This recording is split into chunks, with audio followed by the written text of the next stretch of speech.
Hi and welcome back. I'm joined by Sam Farmer again. Hello. So many of you enjoyed the conversation we had about men's skincare versus women's skincare and should they be formulated differently. Today we're going to tackle a slightly more contentious issue. Yes. And this is why you need to follow Sam on Twitter because he's absolutely brilliant. He's often taking the natural, clean beauty industry to task. Why? We're on the same side, it's fine. I think that words like organic, natural, green, wellness, clean, they're all words that we like. They mean something and we like to try and eat healthily. We like to have a healthy lifestyle. They're comforting, aren't they? They are comforting and natural, sort of, that we are human beings, we're animals, plants. It means something to us. However, but does it mean anything in the world of cosmetics? This is the issue. It's crossed over from food.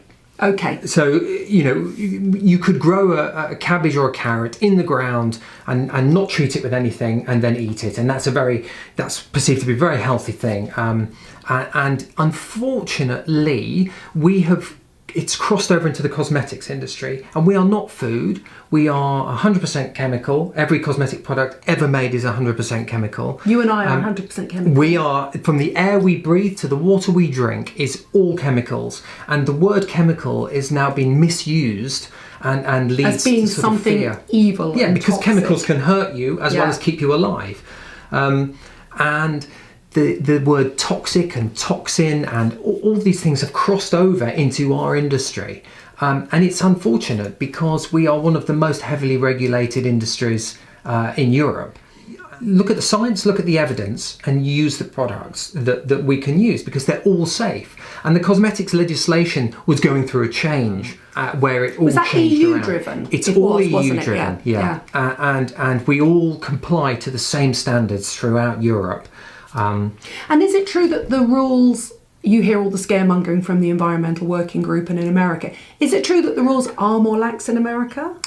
They have a different system. Okay, but it's not a worse system.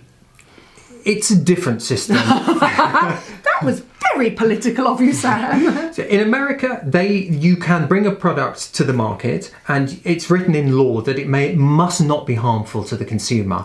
Okay. But you can be anyone, formulate your products and launch them. But if there's a problem, you'll be taken to court. In Europe, it's different. You can't be anyone, formulate and then just chuck it out there. You have to go through toxicology testing, you have to go through safety assessments, you have to go through microbial testing, and only when everything's been checked off and then a professional experienced chemist has toxicology tested it in terms of entering all the ingredients in, and it looks at the concentrations, how much you're using, what ingredients are with what, compatibility. Then once that's been signed, then you can make it and then you can sell it. And the issue has become this, that you can earn money by marketing fear and misinformation. Yes, so let's get on to this growth of the clean #mean. And by mean, for me, the annoying thing is that they sell via fear. They sell via fear, and what they do is they target the gap in knowledge that a consumer has. Now, people have studied for years. They've done PhDs in microbiology, in chemistry and formulation, and it's very complicated. And it's very hard to be a formulating chemist. Yeah, we don't... Been at school for a very long time. Yeah, we don't sell carrots or cabbages. No. We sell these complex chemical formulations. We're not ingesting them, we're putting them on our skin, and they are designed to do a job, just like pharmaceuticals are designed to do a job, and we ingest those. But somehow skincare has this, I don't know what it is. People are afraid of skincare for some reason, and I think it's because brands have found out that if you target this gap in information that a consumer has about our very complicated industry, you can drive sales through fear by saying, have you heard of this complex chemical? No. Right, well, it's really bad, and just you can't even pronounce it, so it must be bad. It has to be scientifically correct and accurate because everyone, by law as well. By law, absolutely. But it's very interesting. I remember somebody was arguing on Twitter probably back in the day about the drive to organic food, and somebody said, and the argument was, do not eat anything you can't pronounce. And they said, oh, okay, so here's a product. Would you eat this product? And there was a list of chemicals. Somebody went, I'd never eat that. Well, that's interesting. That's fresh pineapple. Yeah. And what they've done is, instead of calling it pineapple, they've just broken it down into its inky list. Yeah. And of course, it was just full of these incredibly long acids and proteins and... Well, let's pick two ingredients that people are fearful of. Formaldehyde. Yes. And parabens. Yes. Now, parabens is a big area of chemistry. So parabens are preservatives, just in case you don't know. Yeah, and formaldehyde is in pineapples, it's in plants, it's in fruits. It occurs naturally. Parabens are in blueberries, apples, and dark fruits, and so we're ingesting these ingredients all the time. But God forbid we put them on our skin. Well, it's illogical, and I understand where it came from, but no one listened to the scientists. Somebody went into a room and said, nobody likes parabens, well then let's not formulate with them, let's move elsewhere. And because we've moved away from this highly efficient, highly safe, historically tested, accurate, evidenced ingredient that's very skin friendly, causes and works at incredibly low concentrations. Yes. It's so protective. And we've moved away from that, and that has caused issues because we've had to find other preservatives that have since we've had to change because everyone moved to one, and then if you're constantly applying the same ingredient, and it's caused all sorts of problems, and this is why brands are in self-destruct. I don't know why our industry wants to kill itself by attacking itself, because if you launch a brand and you're saying free from this, or we don't use this, then that drives fear, because a brand that doesn't say that, you're going to think, oh, well, that doesn't say free from this. Stop demonising ingredients that don't need it. But I think something happened about 10 years ago where suddenly you got the feeling that marketing were running the show, not the formulating scientists. Yeah, and I think that's always the case in all sorts of products. It's all about the marketing.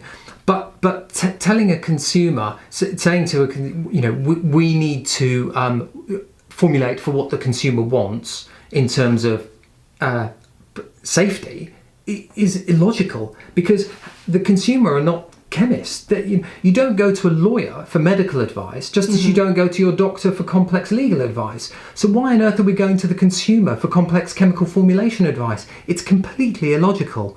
And there are people, very experienced, hugely qualified people, who are now trying to formulate for other people's rules, like the EWG now. I've noticed that's the Environmental Working Group, who are the lobbying group in America, they don't have a toxicologist. They don't have a toxicologist. So now brands are formulating to EWG standards, and they don't even have a toxicologist. Don't they have a website where you can put a product in and they can tell you how toxic it is for you? Okay, so let's just define what toxic and toxin is. Okay, a toxin is produced by a living organism, and it's a poison. And like snake bite. Like snake venom and things like that. Spiders. We don't put that in cosmetics. We don't put toxins in cosmetics. The only way I can ever think of a toxin that's come anywhere near my face is Botox. Whole other argument. Incredibly diluted, let's be honest here. Sorry, I interrupt. No, not at all. And toxic is a level, it's about a dose, it's about a concentration. It's always dose specific, because water is toxic. Absolutely. If you drink enough of it. Absolutely. So is oxygen. Yeah. Toxic and toxin are irrelevant in European cosmetics. It's just an irrelevant conversation. So when brands launch non-toxic beauty, just like cruelty-free beauty, well, we've not tested on animals in the UK over 20 years. In Europe since 2003, it's illegal. No product that's come to the market in Europe has been tested on animals to come to the market. No product is toxic. It's when you read that with a new beauty launch, you think, well, yes, that's like saying no bin bags in my product. I said it before, no nasties, or like goblins or devils. It's so childish, but it's preying on the knowledge gap of the consumer, and it's duplicitous. And I think in the end, we'll all suffer. The industry will suffer. We'll all suffer. Consumers will suffer. I know. No. I love it. I know. And I didn't think we were going to do the animal testing thing, but let's do the animal testing thing. Sure. So obviously, finished products have not been able to be tested on products for a long time. Have new active ingredients also not been Individual tested? ingredients are banned from being animal testing in how cosmetics. 2003 that came in. Okay. But if we're being completely transparent here, historically, Everything has been just tested. about everything was tested on animals back in the 30s and 20s. Of course. For pharmaceutical products, you have to test on them. So people get very angry about animals. So quite rightly, absolutely, I agree with them in cosmetics. But if you've ever had Nurofen or paracetamol, that's all been tested on animals historically. But there's nothing we can do about that because there's nothing we can do about the past. We look to the future. So 2003, you're not allowed to test finished products or individual ingredients for cosmetics on animals. So what's the Leaping Bunny certification? I think that Apart from the fact you have to pay for it, I think. yes, I hear. I think with all certification bodies, they are independent, commercially driven businesses who all have their own ethos, and that's perfectly acceptable, whatever you want. But I'm not quite sure for European cosmetics how relevant that is. I think worldwide there are a lot of countries that still test cosmetics on animals. Are there? So China obviously is the big issue. That's so China changing. It is changing, but not as much as we want. Not as fast. There's addendums to that change, isn't there, as well? It's hugely complicated. Whether if you make it in China, if you import it in bulk and package it in China, I think you can bypass it. Yeah. And if you can sell online in China rather than in store, it's different. It's not a straightforward thing. But there is the China issue. It's very complicated. The China syndrome, as we shall call it. Yeah, and a very emotive issue, and I absolutely understand that. Oh, I feel the same. I feel that absolutely no cosmetic should ever be tested on animals. And I also understand about certification bodies, whether that's an organic or a natural, which have no definition in cosmetics. So again, that's just a made-up word. Natural cosmetics. Just quickly, what do we mean by that? There's no definition. So are you saying, okay, it must exist in nature, but to use it in a cosmetic, it must be cosmetic grade, and so it must have gone through at least filtration and some sort of treatment. So how many treatments does it go through before you say, actually, it's not natural, that's a synthetic treatment? Also, salicylic acid was originally derived from willow bark. We can't just fell entire forests of willow trees to try and get the willow bark. We have to manufacture it in a lab because trees kind of are more important than my blackheads. But yeah, and that's also it's true, right? And then that. Could you imagine if some of the active ingredients are coming from coral? We're not just going to blow up entire barrier reefs, are we? No, absolutely. For cosmetics, we have to replicate it and manufacture it in a lab. 100%, and now we get squalane from olives. Yes, and that brings up the whole sustainability debate about everyone's up in arms about free from palm oil, but they don't understand the complexities and the realities of palm oil. And when brands say 100% palm oil free, I would doubt that claim, because even in a surfactant blend, a section of that, even a minute percentage, is going to be a vegetable oil. So they love to put a little palmitoyl on the end of a peptide as well to sneak it into your skin. Put a little oily tail on it, which is palm derived. Yeah, but palm oil is one of the most sustainable nut oils that we can have. Unfortunately, it got away with it when we first started using it, and we use a tiny percentage of it. The automotive industry, and if you take a flight to New York, 20 on a Virgin, 20% of that is palm oil. So people are very keen to attack our industry, but they live their lives very differently, whether they're ingesting things or their lifestyle. But our industry it always comes in for attack, and I think unwarranted. And listen, we can always do better, but I think that it's unjustifiable. A lot of it is unjustifiable. I've never found a formulating chemist that isn't striving to make his industry better or her industry better. It's crazy.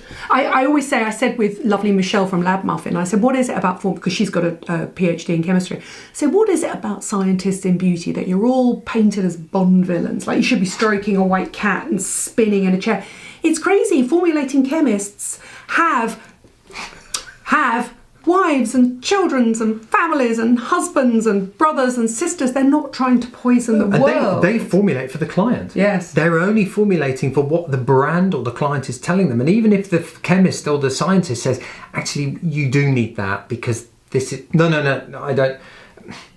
Yeah. They're not being listened to. I was saying the only thing that a formulating chemist is ever guilty of is probably compromising slightly on the efficacy of something. And that tends to be for safety. So active ingredients tend to often be at a much lower level because their primary concern is first the safety of your skin. And we are the cosmetics industry. We're not the pharmaceutical industry. We are not allowed to change the physiology of the body generally. We can only deodorize and colour and keep clean and all that sort of stuff. Yeah. What are the biggest clean beauty myths? So we've thrown parabens out the window. Formaldehyde hardly ever used. Interestingly enough, my experience of formaldehyde back in the day was when you used to have Brazilian blow dryers. Do you remember? And they were found to release formaldehyde, which is why they were reduced on the market. But actually, it was never about the consumer. It was about the poor person that was applying this to people's hair left, right and centre. About dose and concentration. Exactly. Always. Exactly. So parabens, formaldehyde. It's all about dose and concentration. And that's the difference when I always say to people, read the Inky list. I can read an Inky list fairly accurately, but what I can't do is work out how those ingredients interact, and that's what a formulating chemist does. It does. That's why they're smarter than me. That's why they often have PhDs. A different skill set, though. They're no smart. They're just a different skill set. And like silicones, they have such a bad rep. So I don't use silicones in the conditioner because I'm dealing with teenage hair, which tends to be very greasy. And if you're putting silicones on for a nice shine and a nice sheen, I love silicone. It suits my dehydrated, coloured hair so well. Absolutely. They're a fantastic ingredient. Yeah. And bear in mind that silicone, I believe, is the second most abundant mineral on Earth. Yes, exactly. So because it comes from sand. Yes, exactly. And it's in nearly every single liquid foundation. So by the time your teenager gets brilliant to 14 or 15, absolutely. So I can't use it because otherwise the hair would be lank by the end of the day. But if you're going out and you want a nice shiny hair, they're a fantastic ingredient. So it's all about not demonising an ingredient. It's all saying what's the most appropriate ingredients for what you want it to do. But because clean beauty doesn't have a definition, it's a made-up word. It's whatever the brand wants it to mean. And also the most annoying thing about it is that we've got this sort of army of, I think, misinformed, very famous people who have millions of followers, including Michelle Pfeiffer, Gwyneth Paltrow, Kourtney Kardashian. I'm sorry to name and shame. And I have nothing against any of them personally. I've met all three. They're all wonderful women. But I think they have so much power to educate and they're just misinforming people. It's all about and also the money. A lot of it comes from the... Do you think so? It's all about the dollar. Because I don't feel any of those people... I feel they genuinely believe that what they're doing is right. I'm sure that's right. But unfortunately, this is the way the market is being driven by free from, clean, no nasties, things that don't mean anything. And so brand owners are saying, well, let's go for that. And the trouble is, it's self-destructing. Because I don't say clean, does that mean the opposite of clean is dirty? So you're saying that all brands are dirty that don't say clean. And if you're not natural, you're unnatural or synthetic. Okay, what about fragrance? You cannot, even the most iconic fragrances on the planet cannot be made without some element of synthetic fragrance. And, how many fields of lavender do you want to keep tractors going up and down? And what about the rodents that get killed doing it? And people are saying it's free. It's a much bigger issue, much more complicated than people seem to think. Yeah, I think it's what I would always say to everybody out there is please don't have a knee-jerk reaction, but please just always keep your critical thinking cap on. Don't take nothing. Things are very rarely black and white. Exactly, and people can live their life how on earth they want to live their life. They can buy whatever products they want. No judgment. But be driven by efficacy and understanding rather than I don't understand that and that fills me with horror, so I'm going to have it. Yes. What is keemaphobia? So keemaphobia is basically... fear of the word chemicals, really, and fear of chemicals. And as we've already sort of mentioned, we are all chemicals, from the air we breathe to the water we drink to this table, you, me, everything is a chemical. And the word chemical has been separated to mean bad. Yes, exactly. And that's unfortunate because it's the most interesting, I find it the most incredibly interesting area. It's endlessly fascinating. Seriously, the reason I love what I do for a living is because I have met so many incredible dermatologists, doctors, surgeons, formulating chemists, noses, these guys that create these amazing fragrances. when I go into an interview room and I want to interview, I want to make sure that I'm the stupidest, dumbest person in the room, because then like all I can do is learn from these people. None of them deserve to be demonised. I'm the same. I go into the Society of Cosmetic Scientists and I sit down with these incredible people, and they make you raise your game, don't they? I just talk to them about the industry, because they then educate me, and then I can pass that information on. And I think if we just look into it a bit more and not be driven by fear, maybe in our industry it's about efficacy and about fun and enjoyment and how it makes you feel and what it makes you do. And I think it's a real pity, because the reason that I did a podcast yesterday, the reason I said I think clean beauty is mean beauty is because for me, beauty is not essential. Beauty products should be a pleasure. Yes, they should be efficacious. Yes, they should be reasonably priced. I'm really passionate about that. Yes, they should be able to make a difference to your skin. But also, beauty should be a safe, encouraging, pleasant space. Absolutely. And yet, at the moment, it appears to be all about fear and finger pointing and hatred and competition, and I just don't like that. And I think it'll change. I think it's cyclical, and I think that the marketing will change, and we'll go back to what we do as an industry, and we're getting better and better at it. That's the irony when I say to people, whenever they're frightened and they come up with this sort of natural clean thing, I said the irony is, again, you see, I'm completely pro-science at all times, is we have never lived longer, healthier lives. No.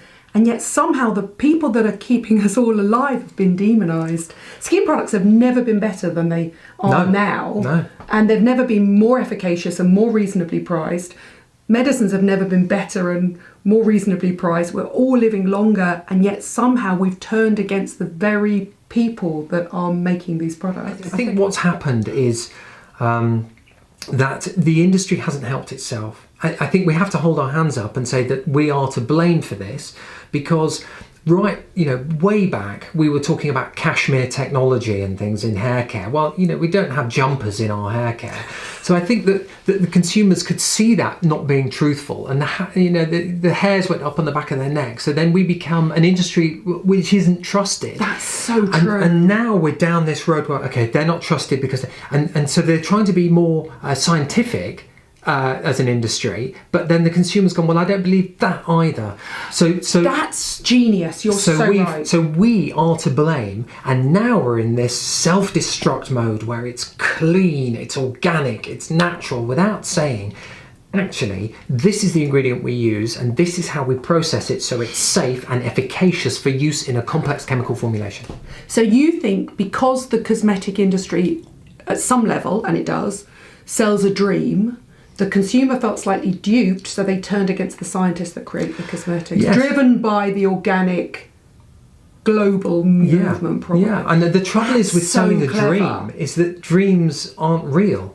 So if you're selling a dream, they don't exist. And when the product fails to deliver on the dream that it thinks it's selling you, again, that feeds into the mistrust of the product. If you just said, it really hydrates and here's some testing and this can do this, and then you can start rebuilding trust. But at the moment, we're still in the spiral downwards, I think. How long till we go on the spiral back up? I don't know. Will we be retired, Sam? I don't know, because it's not, I went to In Cosmetics in Paris, which is the biggest sort of global industry event. Yeah. And I heard a very interesting person speak there about how we shouldn't be the chemophobes and the chemists attacking each other, saying, you're wrong. We should sort of meet in the middle and start focusing on efficacy, sustainability, really important issues. Affordability, packaging. How do we drive the industry forward? Ironically, there are bigger issues, which I think also about sustainability and making something eco-friendly and stuff. They're the big issues we should be focused on. We actually shouldn't be internally attacking each other. We should be looking outwards to how we can make this industry that we love a better version of itself. And until the industry starts generating income through that message and not through this keemaphobia, I've just picked it on the banks of the Amazon and shoved it in a jar and here you are, then oh no, it has to be picked on the banks of the Amazon by virgins at sunset. Did you not know that? I didn't know that. That's where you've gone wrong. Thank you, Sam Farmer. All his details are down below. Thank you for watching. Thank you for subscribing. This is Sam Farmer. If you want me to get him back and you want me to talk about animal testing in more details and really clear that up, because we've only skated on the surface of that. Will you let me know if you've got any questions for him? Also, I might be really naughty and make him actually join Facebook so he can comment and answer any questions below, because he is, without a doubt, much smarter than me. So thank you for watching, thank you for subscribing, and I'll see you soon. Bye. Bye. Bye.